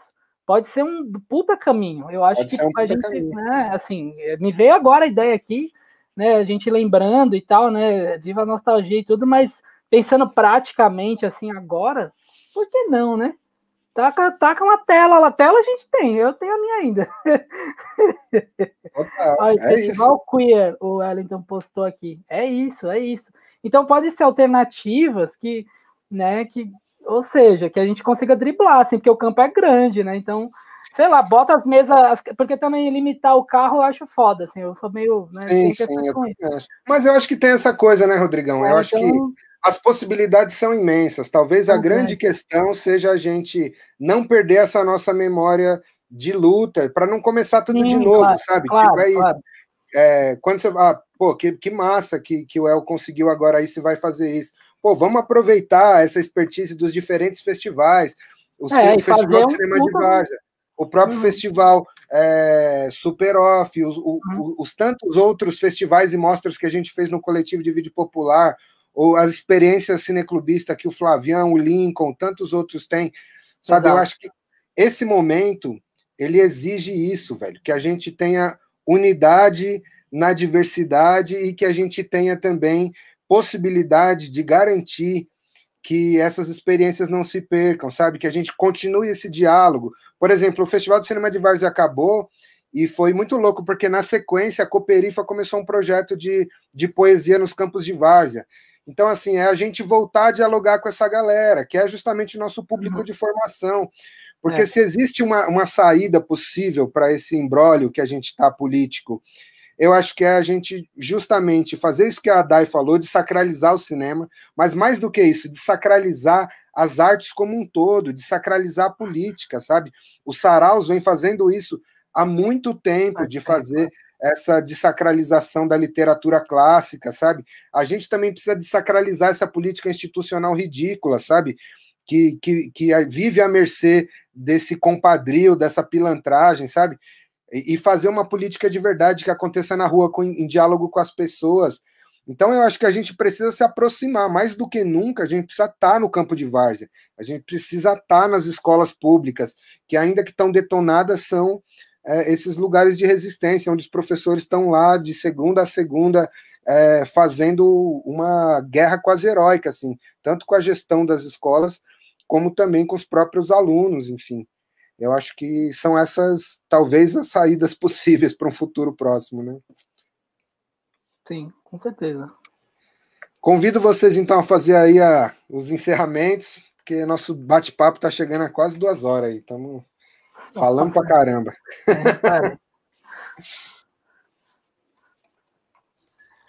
Então, eu quero agradecer a Daniel. Pô, Daniel, estava super programada para dar uma chegada a esse ano. Pensou nós fazer um rolê de novo?